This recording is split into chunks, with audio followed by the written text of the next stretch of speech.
Yo, Halito, how's everybody doing tonight? I am back for part two, and we're going to finish this thing. Yes, we are. All right, here is my copyright disclaimer. Under Section 107 of the Copyright Act of 1976, allowance is made for fair use for purposes such as criticism, comment, news reporting, teaching, scholarship, and research. Fair use is a use permitted by copyright statute that might otherwise be infringing. Nonprofit, education, or personal use tips the balance in favor of fair use. So, peace to everybody tuning in. Peace to everybody in the chat, in the background, observers, all that. What up?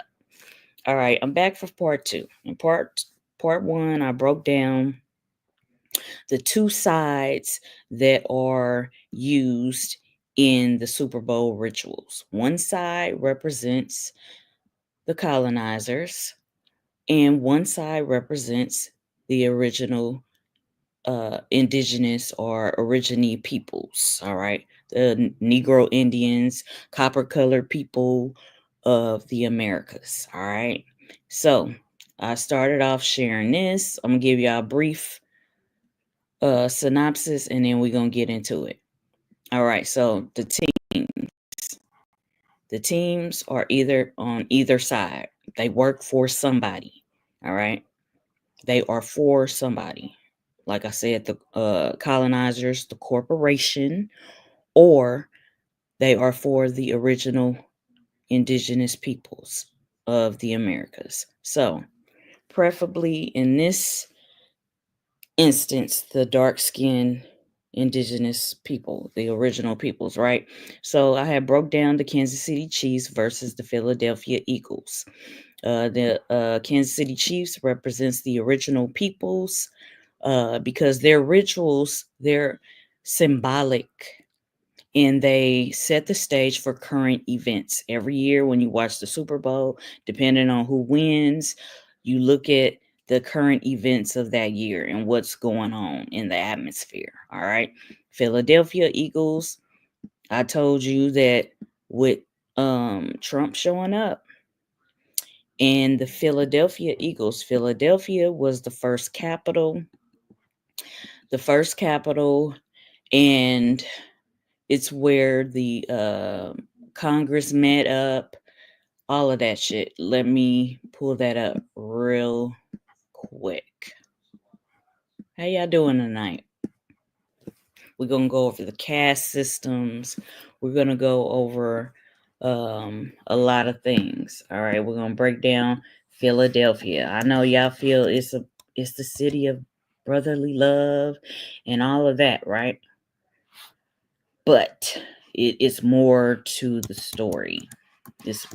They chose a team that is like a hidden hand team because they don't represent the red, white, and blue. They represent it in their name, what their name stands for, what the state represents. All right. So I'm going to pull that up. All right. Philadelphia was the temporary capital of the United States from 1790 to 1800. It was the first capital of the country under the Constitution. All right. The Residence Act of 1790 made Philadelphia the temporary capital until the permanent capital was built on the Potomac River. The permanent capital was named Washington, D.C. So we won't be surprised if Washington shows up, since they done changed the name from the Washington Redskins to the Commanders. They may be playing around with that. But a red, white, and blue team is going to be prevalent in the next couple of years. All right. They're going to use their hidden hand teams too. All right. What happened in Philadelphia? Why was it the capital? All right. It says the U.S. Congress met in Congress Hall. Presidents George Washington and John Adams took the oath of office in Congress Hall. This was all done in Philadelphia. All right. And with Trump showing up at the Super Bowl, that just like showed y'all like right in y'all face that it's a ritual going on. And that's just the end ritual. They did pre-rituals. These mystery people, they did hidden rituals first, right? Sometimes the rituals are in our favor, sometimes the rituals backfire. All right. It also says that this city hosted many historic events, including the Second Continental Congress, the Constitutional Convention, and the ratification of the Articles of Confederation. All right. They saying they lost the capital, the status of the capital. A number of factors contributed to the move of the capital to Washington, D.C., including concerns about public health and the compromise over slavery, and the machinations of Alexander Hamilton and Thomas Jefferson. All right. So also let me show you what I pulled up yesterday. It talked about it was where the Constitution was signed and the first U.S. Mint, where the first money, all right, showed up at. So let me see. All right. Philadelphia, the first capital of the United States. All right. Named the birthplace of America, really the birthplace of the United States Corporation. Philadelphia was the meeting place of the First Continental Congress, the Constitutional Convention, and became the first capital of the United States Corporation. All right. I wanted to see where they said about the U.S. Mint. Let's look at it. U.S. Mint. So it's all about, it's symbolic. Yeah, it's symbolic. And I'm comparing this to past events so you can see the atmosphere or what's going on in the atmosphere, right?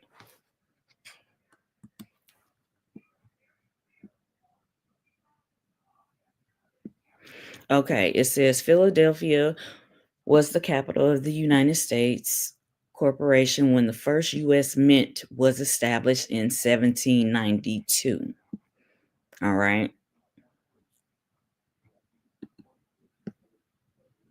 All right. It says Congress passed the Coinage Act on April 2nd, 1792, which established the first national mint in Philadelphia.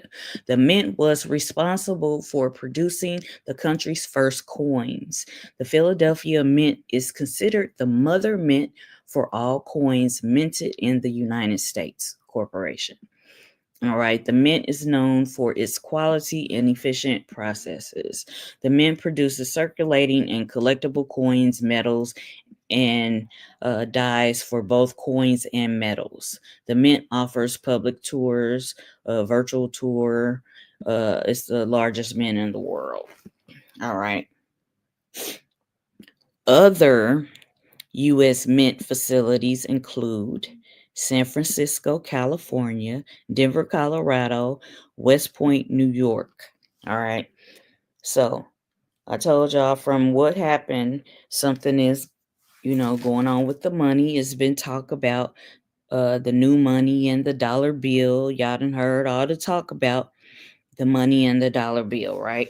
With all this cryptocurrency and things of that nature. This is why your boy is working with Musk on some things, all right? This is my opinions. This is for criticism, news, and reporting. This is for educational and entertainment purposes only. All right. So this just breaks down Philadelphia, the stuff going where the U.S. Mint. Now, I broke down the San Francisco 49ers. All right. Who are the 49ers? The 49ers, it represents the men that were digging for gold, right? The gold rush also affected this, where people was flocking to California to dig for gold. Now they're digging for gold on indigenous land, right? Now the Super Bowl was in Louisiana. Now I showed y'all the map of the original Louisiana. Let me get that for y'all. All right, I'm gonna pull it up in just a second.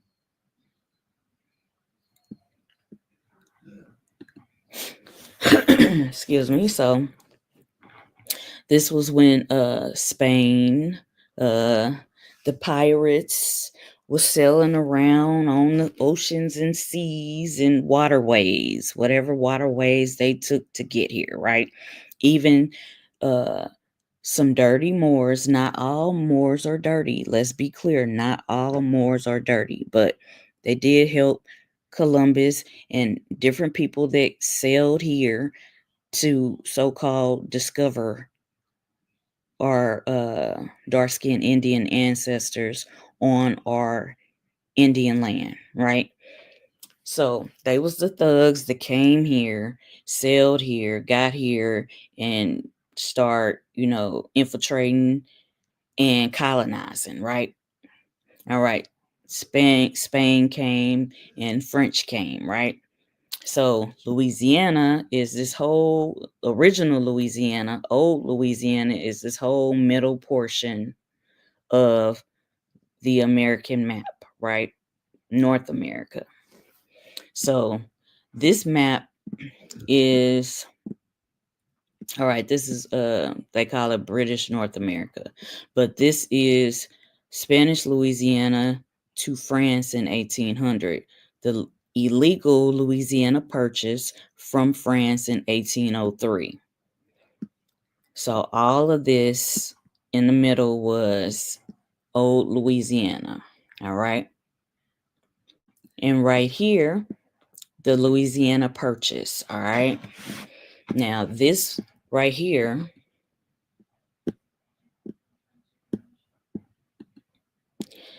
this is how big Louisiana was. Now, all of this is dark-skinned Indian land, the Americas, right? Our extended family that eventually blended in with us, they came later, like the Mongoloid indigenous people, they came a little later. But overstand, this was dark-skinned Indian land, all of it. But here lies Louisiana, all of this. And it comprised of Louisiana, Arkansas, Missouri, Kansas, Iowa, Nebraska, North Dakota, South Dakota, and I may be missing one. But this is the map that I showed y'all in part 1, right? And the Super Bowl was in Louisiana. What they left is the current day Louisiana right here. It was in New Orleans, right by the water, right by the Gulf of America. All right. So let's go back here. All right, let's go back here. All right, the Louisiana Purchase was the 1803 acquisition of the Louisiana Territory from France by the United States. The purchase doubled the size of the United States Corporation and included land that would become 15 states. All right. Now, those 15 states are right here. All right. This was all old Louisiana. Louisiana, Arkansas, Missouri, Iowa, Oklahoma, Kansas, Nebraska, North Dakota, and South Dakota. Now, Missouri, the home of the Kansas City Chiefs, was a part of old Louisiana, right? And I feel like they are mimicking this energy because they are doing something because even back when the Saints won the Super Bowl in 2010, this is when like the height of, genealogy, DNA tests, people were waking up to their genealogy, their status, who they are. Black is not a country. That was a derogatory term that was put on, dark-skinned indigenous peoples. So people were starting to wake up and do these tests, do their genealogy and all of that. Now, when the Chiefs first won the Super Bowl, that represented, a highlight on the indigenous people, the dark-skinned indigenous people that were waking the fuck up, right? So then we just won two Super Bowls. All right, we just won two Super Bowls. We lost this last one. Now, the last one, they did rituals pre Super Bowl, and then they did some in your face. All right, they did show up with the pre entertainment where they had the Mardi Gras Indians of New Orleans. Dance in their regalia. They had the bands, the melanated bands, and all of that. But the setup was in the silhouette of an eagle.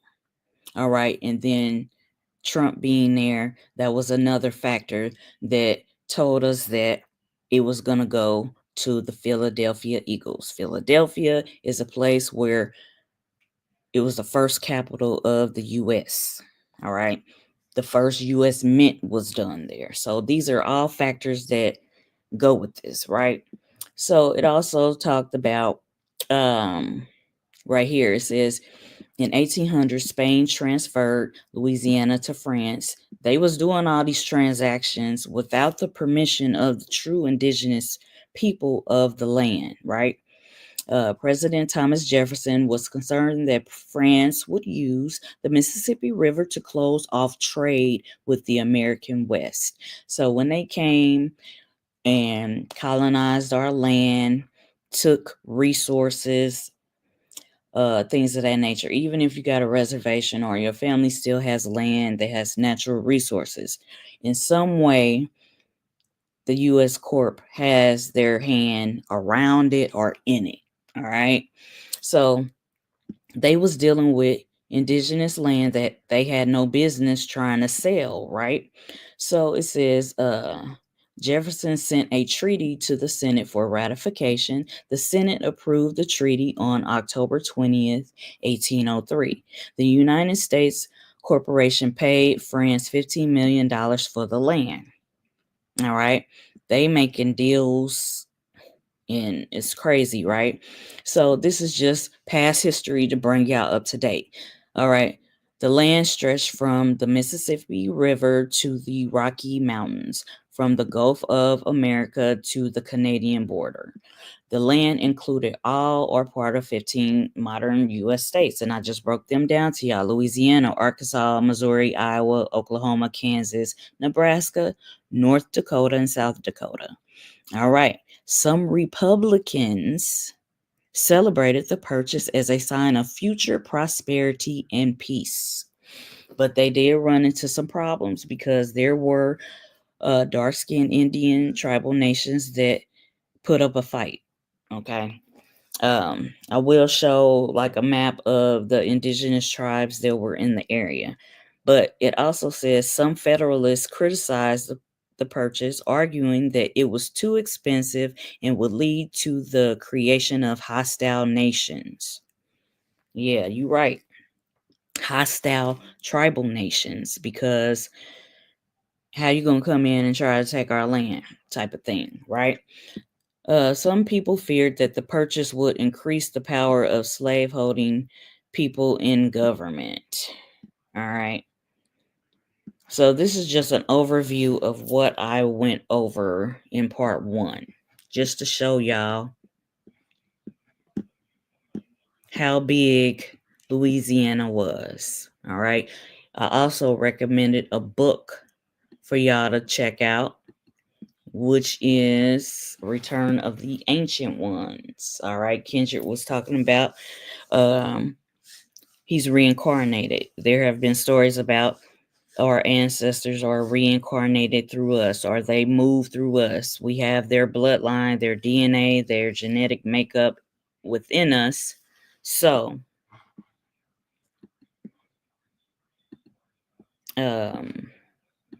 this is what's going on. So our ancestors speak through us and help encourage us and uplift us to remember who we are, what bloodline we come from. We come from medicine people, warriors, warrioresses. We come from a balanced people that were thankful for our natural resources.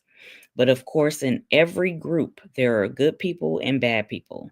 Some people did side with the colonizers. Some people did dirty deals and all of that, right? This is how they infiltrated. They befriended people that was traitors, and it led to a whole plethora of mess. Today, the world is colonized, okay? Now, I'm going to get to that book. All right, let's pull it up. Just a second. All right, now this book, I recommended this book, Return of the Ancient Ones. All right, this is by the Empress Verdiasi. Now, I recommended this book because it gives you a picture of a dark-skinned Indian woman descendant who fought for her ancestral land. All right, she fought for it. She did 30 years of research. She took Louisiana to court. The U.S. Supreme Court was involved, and basically she won. All right, and I'm gonna read the manuscript from the case. All right, when it went to the United Nations. All right, I'm gonna read that for y'all. But this book, she talks about her genealogy. Her genealogy is of the Washitaw indigenous tribal nation, and she has French and Spanish blood. Let's look at that, right? So I do have the book here, but we're going to look at the case. We're going to look at the case, all right? This is Return of the Ancient Ones, the book. All right. This is the PDF. All right. You can find this online. Now, let me pull up.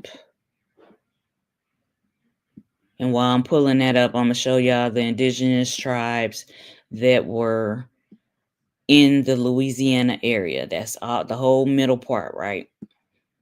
So while I'm getting that together, y'all can look at that.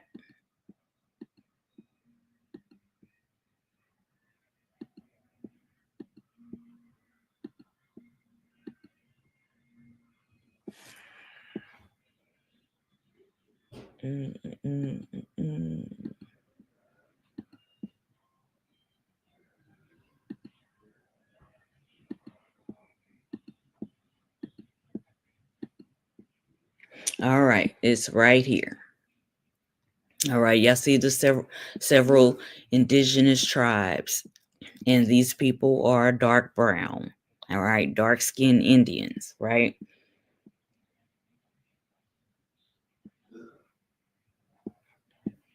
Y'all see the several tribes, the Chatot, the excuse me, y'all see all the tribes, right? It's next to this E. And all right, let me get to that map real quick. Thank y'all for y'all patience, and thank y'all for tuning in. Appreciate y'all. All right.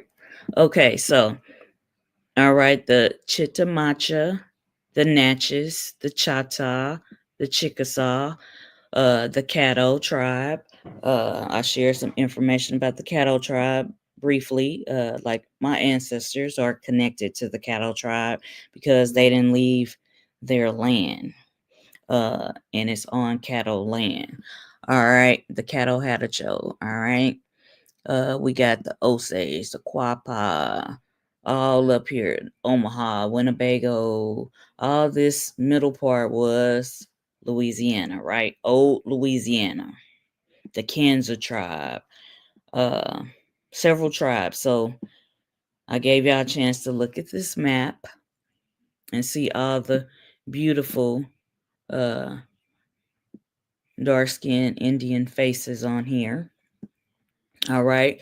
I was talking about the resources. Not only the U.S. Mint came later, but we had a trading system already set up. We dealt with the natural resources of the land, and Louisiana and Texas is full of that black gold. California is known for the gold, the metal gold, and Louisiana and Texas is known for the black gold, which is oil. It's a rich resource. All right.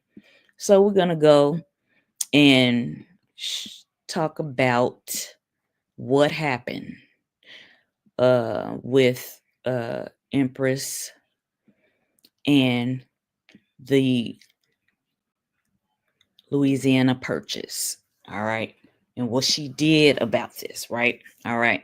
It says, this is an excerpt from the book. This is fair use. I'm just reading. This is from the case. All right. The Empress of the Washitaw. All right. Her Highness Verdiasi Tiara Washitaw Turner Godson L. Bay, the Ancient One, born May 4th, 1927, is the lawful heir to the throne, Empress of the Washitaw Empire, 1967 till the date that she passed away, but it's still her tribe's land, all right? Rightfully so. All right. It says the Louisiana Territory, more than 1 million square miles of land area, was never sold to the United States. After more than 30 years of professional legal research in 1992, the Empress revealed the truth about the Louisiana Purchase to the government and citizens of the United States. The Washitaw are the rightful owners of more than 1 million square miles of land extending from the Appalachian to the Rocky Mountains and from Canada to the border of Mexico. While for nearly 200 years, the United States of America, the United States Corporation, has alleged they acquired our land in the Louisiana Purchase of 1803. In case number 191, U.S. Supreme Court, United States versus heirs of Henry Turner. The U.S. Supreme Court confirmed the decision of the lower United States District Court for the District of Louisiana in favor of Turner's heirs. All right, case number 32, June 19th, 1848. Heirs of Henry Turner, which is the Empress's ancestor. All right, the heirs of Henry Turner versus the United States. Finding land once under special French land grant to Joseph de Maison Rouge to be the rightful property of Henry Turner's lawful heirs. All right. The Louisiana Purchase. What was purchased was merely the streets of New Orleans and a military barracks, as they were in 1803 only. All right. This U.S. Supreme decision concerned one of several grants engineered by the King of France and the King of Spain for their mutual blood relation to the Dauphin of France, the son of the de jure King of France, Louis the 16th. All right.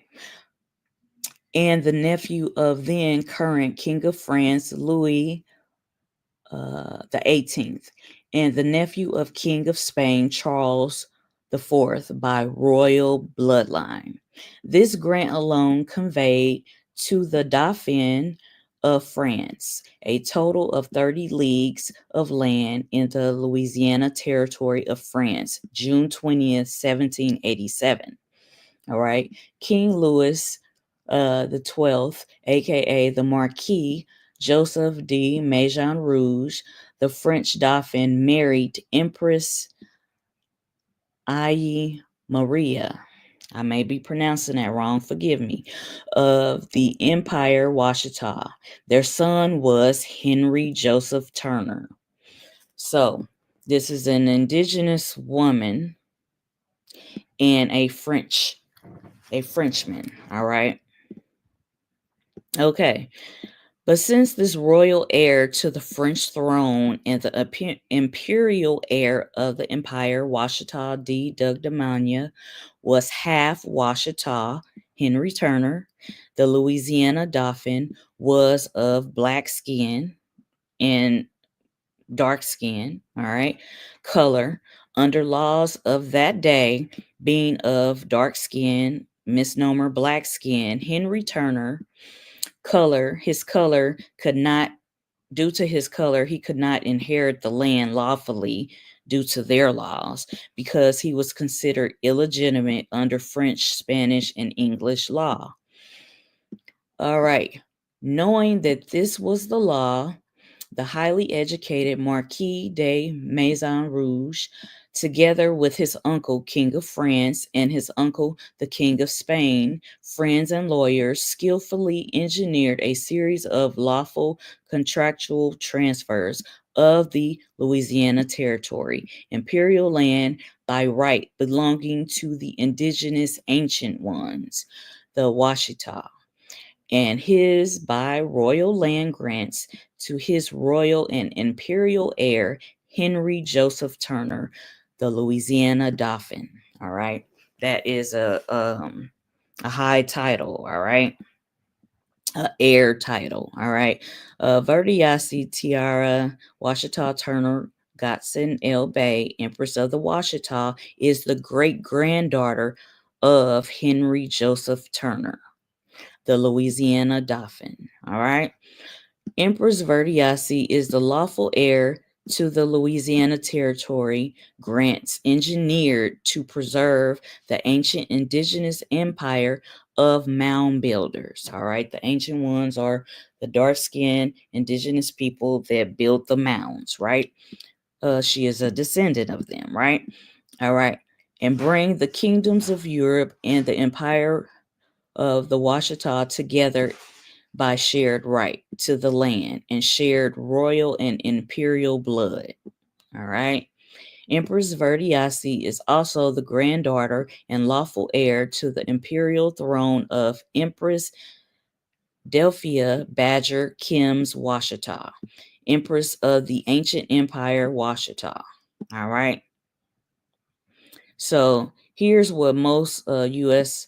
high school history books say. All right. By a treaty signed on April 30th, 1803, the United States purchased from France the Louisiana Territory, more than 2 million square kilometers. All right. 800,000 square miles of land extending from the Mississippi River to the Rocky Mountains. The price was 60 million francs, about 15 million. 11,250,000. All right, was paid directly, with the balance to be covered by the assumption by the United States of French debts to American citizens. All right, in 1762, France had ceded Louisiana to Spain, but by the secret treaty of San Ildefonso, 1800, the French had regained the area. Napoleon Bonaparte, the future Emperor Napoleon I, envisioned a great French empire in the New World, and he hoped to use the Mississippi Valley as food and trade center to supply the island of Hispaniola, which was to be the heart of this empire. First, however, he had to restore French control of Hispaniola, where Haitian slaves under Toussaint L'Ouverture had seized power. This is when the Haitians got in the French's ass, and you have the Haitian Revolution. All right, shout out to my Haitians out there. Ça passe, what up? Uh, you have powerful blood in you because your people rose up and fought the French. All right, they did win the Haitian Revolution, but today that whole situation is fucked up, side note.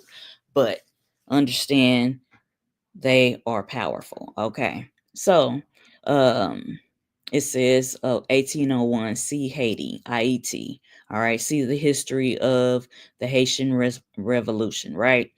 So, in 1802, a large army sent by Napoleon under his brother in law, Charles Leclerc, arrived on the island to suppress the Haitian rebellion. But like I said, the Haitians, they won, all right?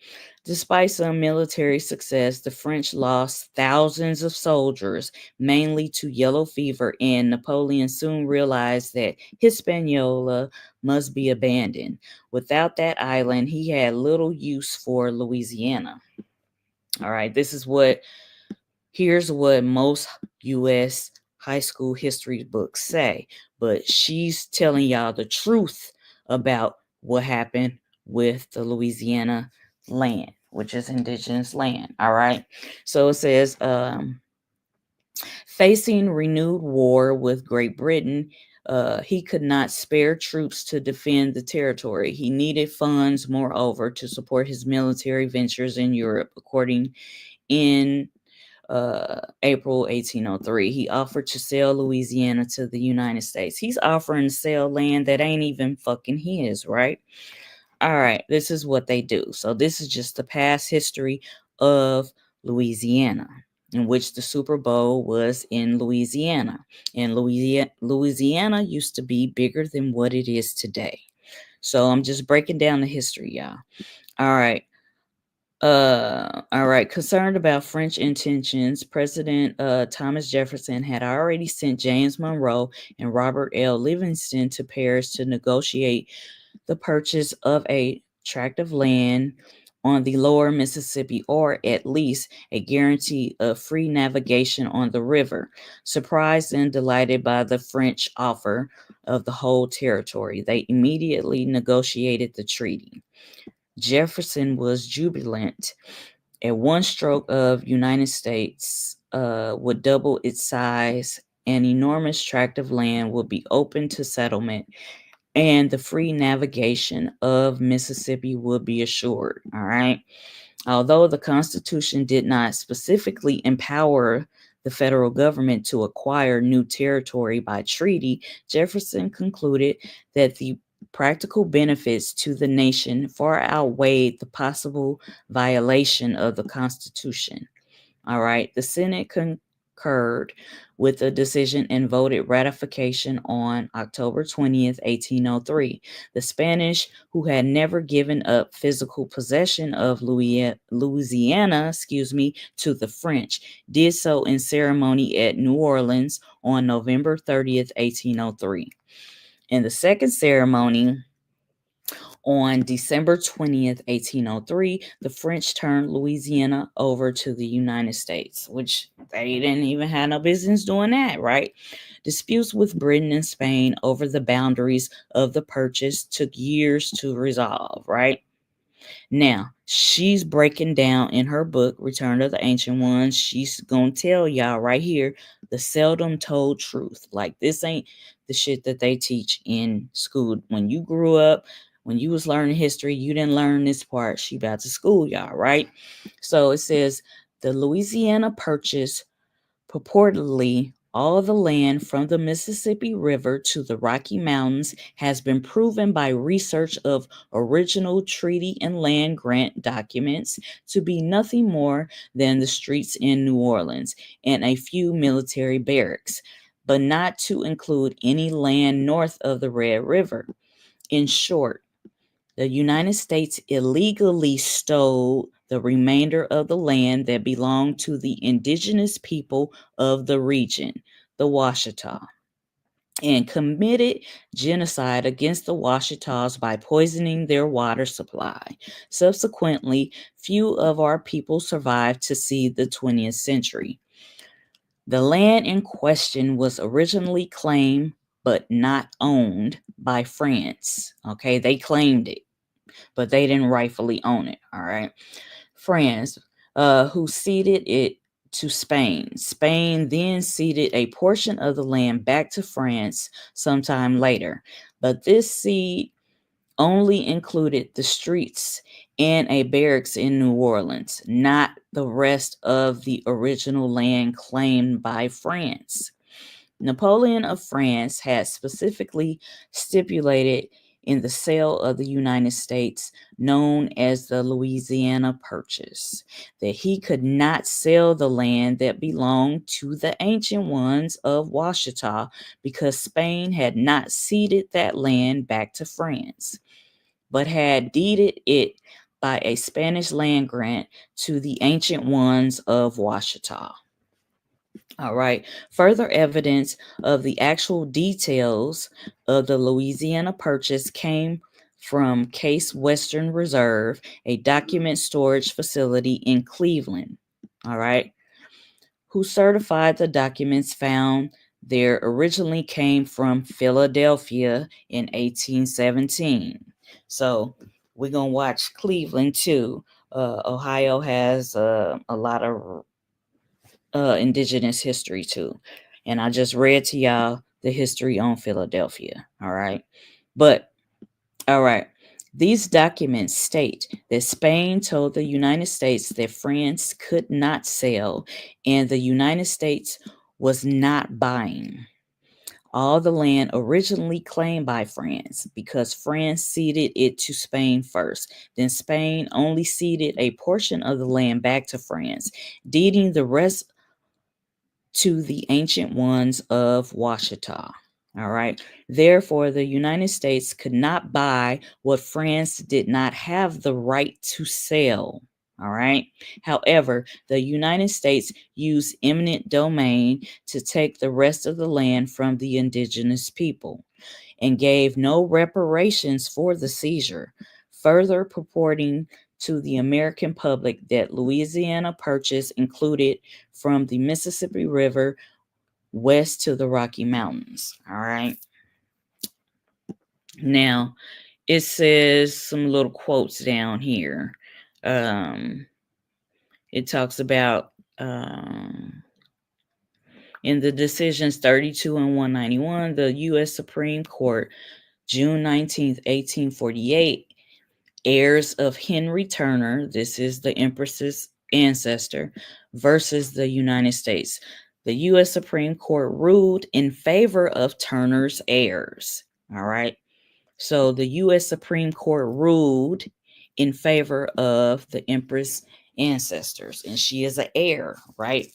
All right. Finding the land once under a special French land grant to Louis Joseph de Maison Rouge to be the rightful property of Henry Turner's lawful heirs. So Louisiana belongs to the heirs of the Washitaw tribal nation, the original descendants of the ancient ones, the mound builders, right?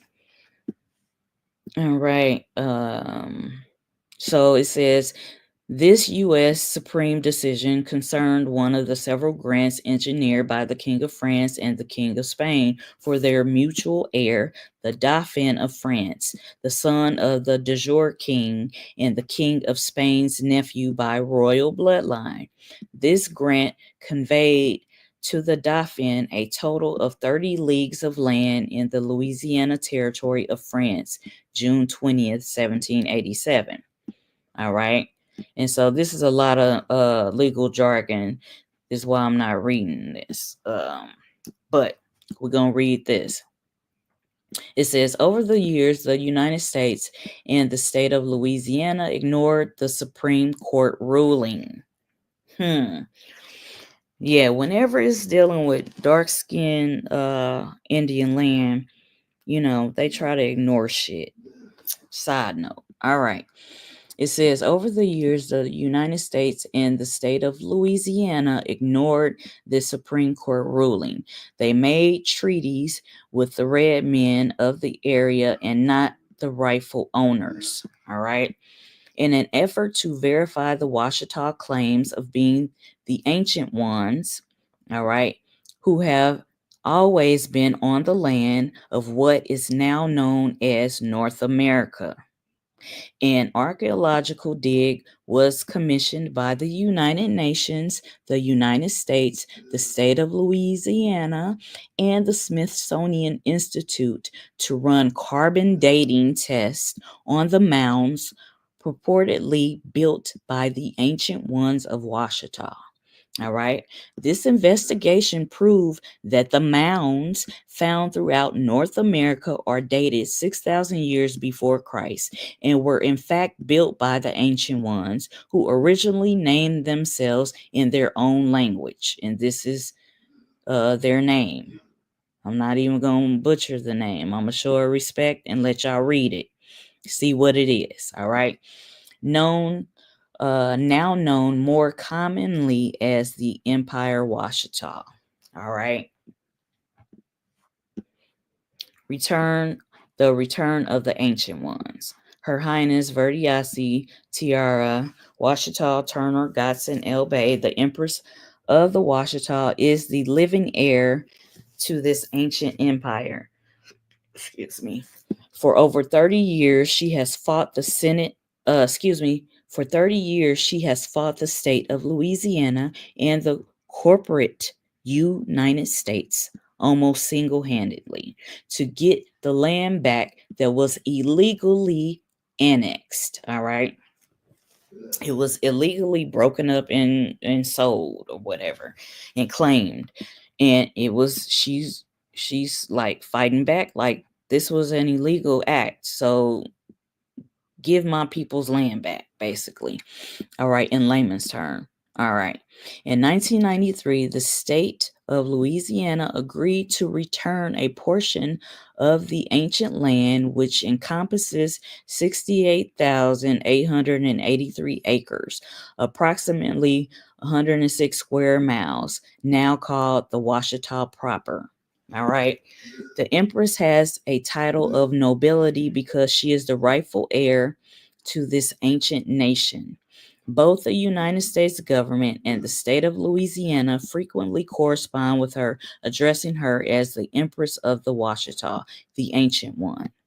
All right. The Washitaw delegation traveled to Geneva, Switzerland in 1993 to file charges against the United States for acts of genocide against its people and to petition the International Court for acknowledgement of this ancient indigenous nation so as to gain autonomy from the United States. In 1993, the Empire Washitaw de Dagdamania received international recognition as a sovereign nation and officially became known to the United Nations as Indigenous Nation number 215. All right. So this is proof that, okay, in her book, she broke down a lot of things for y'all. And it's just a picture of how when you do your genealogy, when you dig deep, like she did 30 years of research, all right, legal research that was done for 30 years. You do your genealogy, you do research on your ancestors' land, about your ancestors' land grants. You need to dig deep. This is just a prime example of digging deep into your ancestry, your genealogy, knowing who you are, who your people are, where you came from, your bloodline, the land that was originally your ancestors' land. This is the importance of it, right? And so this Super Bowl ritual, it tells us that, okay, the president that represents the republic shows up on Indian land to watch the Super Bowl ritual. All right. Kendrick in there is just telling people basically stay woke. They try to divide and conquer us. Things of that nature. So I just wanted to finish what I started with part 1, and I wanted to read that for y'all. the case to show y'all that she won her case. Her tribe, her tribal nation won the case. She won the case. She is the heir. Okay. And she is connected to the land by the indigenous tribal nation, the Washitaw, and she had even Spanish and French ties, according to what I just read. All right. So it's a lot, but it's just to show y'all, do y'all genealogy, man. Get to know your past history and incorporate that in your current life. All right. You know who you are, what you're going to do about it. All right. It's just that, it ain't always that simple, but it is what the fuck it is. And I just wanted to share that with y'all. And I just wanted to show y'all a picture of what she looks like. All right. This is the Empress. She's a what they will call a NegroeIndian, a dark-skinned Indian. She's a dark-skinned indigenous woman. All right. And she went to court. She did what most people have not done. Like, she did a monumental thing. Like, this is huge. Like, when I read about this years ago, I was like, oh my gosh, this is huge. Like, this is huge. Like, it's very huge. It's very huge. I cannot stress enough how huge it is that she is a descendant of the ancient mound builders. And a lot of you watching this video, you are a descendant of the ancient mound builders. You just got to find out who your tribal nation is that was up on the Americas land, right? Up on this land that they call the Americas, North America, even North America, Central America, South America. Learn who your people are. Learn where their territory originated. Follow their trail where they originated and where they traveled to. Just learn everything you can about your people and apply it to your life today. I cannot stress that enough. But there has been an attack on, people learning about who they are, who their people are, what bloodline they come from. It's been an attack on that. So just be looking for, like I said, the Super Bowl tells you the atmosphere of the current events. It does touch into past things and present things and things to come. These people, these hidden hand people, have made manifestos and all kind of shit about current events. So with the U.S. Mint to cryptocurrency, natural resources, see what happens with the oil, just different things to watch for, things that happen with the land. Because whenever a person that represents the Republic shows up for a ritual in Louisiana, the land of the ancient ones, that sends like a message. Now, our ancestors did a lot of spiritual things that were good. We had medicine people, we had powerful warriors and warrioresses. Medicine people, we had a wealth of land and resources, and we did have respect for it. But within every ethnic culture, there are good people and bad people, and some people have been infiltrated and some people were traitors, and it's a lot of shit. But learn your own history of your own tribal nation. See what's up with your family's land. That's what I encourage y'all to do, because there's some things going on. And that just said something real loud that Trump was at the Super Bowl. Like, the ritual in our faces. So It's very interesting, I would say, even though he's making all these, executive orders and doing all these things, but just watch the current events, y'all. Watch the current events, but get your own shit together. Get your own family stuff together. All right. So I am going to leave it with that, but there was one thing that I did want to touch on. The caste system. I did want to show y'all a brief picture of like the caste system, because when I read those court documents, the court papers, they was giving the Empress's ancestor some slack because he had the complexion of a dark-skinned Indian, even though he had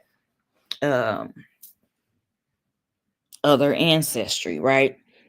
So I just want to show y'all the caste system. Just a second, I'm gonna pull it up.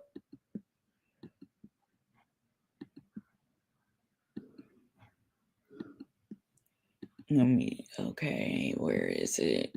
I had it pulled up, and y'all see the dark-skinned Indians on this map. All right. All right. Okay. Now, this is part of a caste system. All right. This is a painting of a Negro con mulata produce a zombo. A Negro man with a mulatto woman makes a zombo. Now, let me go back. I had a previous. Where is it? Okay. Where is it? I had the caste system. I showed the caste system in some of my Enigma Solver Chronicles videos on my channel list. Y'all can check that out. Let me pull it up.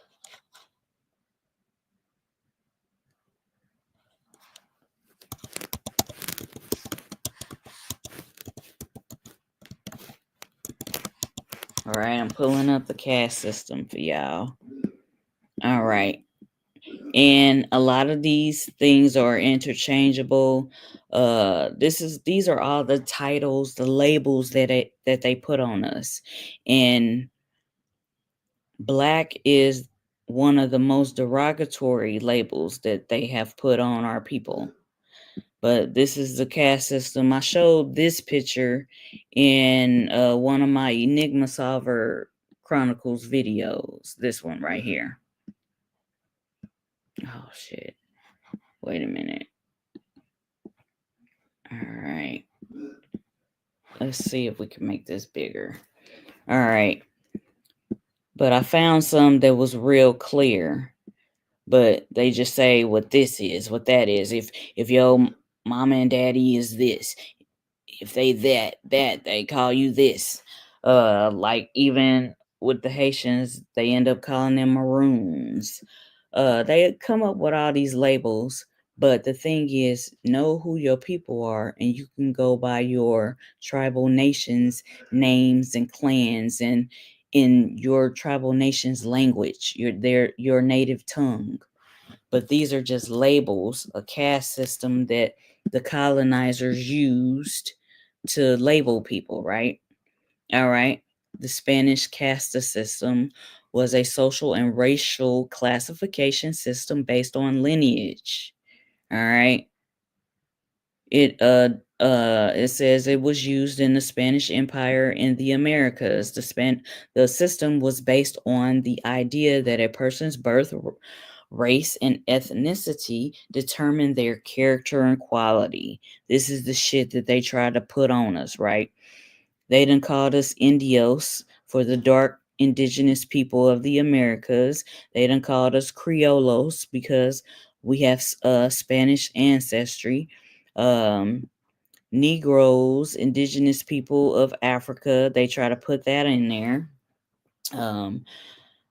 One I did touch on this in previous videos, but I'm gonna come back and read this other book about dark-skinned Indian past, where it does touch on the numbers of the small amount of Africans that were brought here. The majority of the dark-skinned people that were in the Americas were dark-skinned Indians, dark-skinned indigenous people that look like quote-unquote misnomer black people today. The dark-skinned indigenous people had all type of hair, facial features, different things. Do research on southeastern indigenous tribes. Do a little research. Do a little research on that. But they have all these mulatto.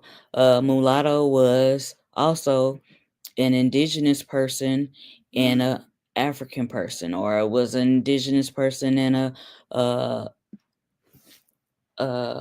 light-skinned person. Just they play with these labels. So it depends on where you read from. They'll interchange some of these terms. Criollos, you have Spanish ancestry. Creole, you have French ancestry. All right. So this caste system, they have a lot of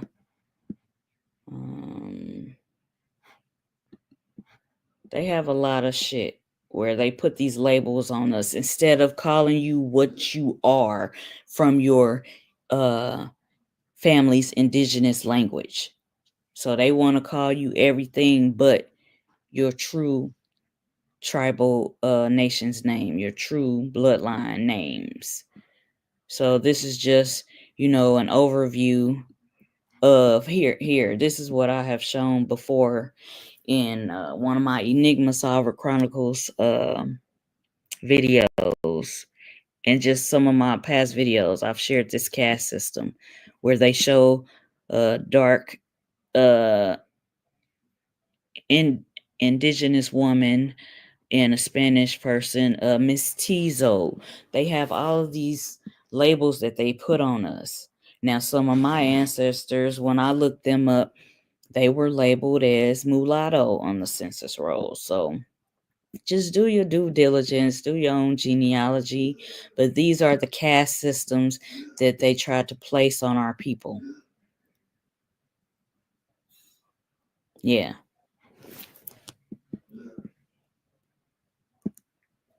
You see this? A Spanish person with a Indios person produces a mestizo. And then they have all these other words. Mulatto. Right here. Spanish enamora is a mulatto. They interchange this stuff, y'all. I mean,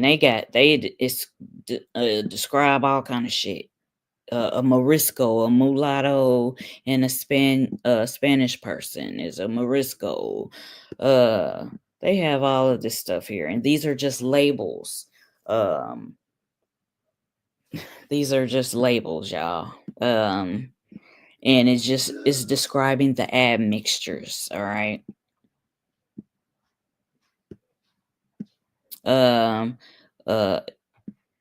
An Indian person and an African person was called a mulatto. They just, they play with these labels, y'all. They do a lot of trickery and shit. And are you gonna accept the labels? Are you gonna do your own due diligence and research your own family bloodline history and embrace your ancestors' language and label yourself in your own indigenous language? That's the thing. So I just want to give y'all the back history and just share with y'all, the foundation. Peace. What up, True? True is in the building. Peace, Timo. All right. I'm about to shut it on down. I don't want to get long-winded because I did give y'all a lot in the first video. But it just shows y'all these labels that they try to put on us, that they have tried to put on our ancestors.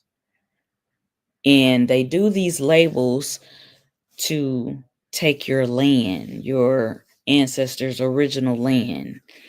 If you embrace these labels, then, you know, it fucks with your tie to the land and things of that nature. So they have tried, the colonizers have done a lot of trickery to trick people out of their land, to trick people out of their resources, so that our people can prosper. So just know who you are. Be proud of your lineage. Yes, everybody has admixtures. I would say 98 point some percent of people have admixtures. I really want to say 100% of the people have admixtures, because if you do your genealogy and you go back far enough, you gonna find some other people in your bloodline. That's just a fact. So I'm gonna leave y'all with that, and y'all have a good night. And I thank y'all for hanging out with me, and just hanging out with me, and looking at some of this information. Of course, do your own independent research and study, and just know that these hidden hand people do all these rituals. They do all these rituals, and they want to constantly dethrone the people. They want to take what's not theirs. And this is just a prime example of the great Empress, that how she fought for her land, for her people's land, which was shared in this book. And this was the land. But she was saying that the Americas is the land of the ancient ones, the mound builders, the dark-skinned indigenous people of old. Okay? So I'm out, y'all. Peace.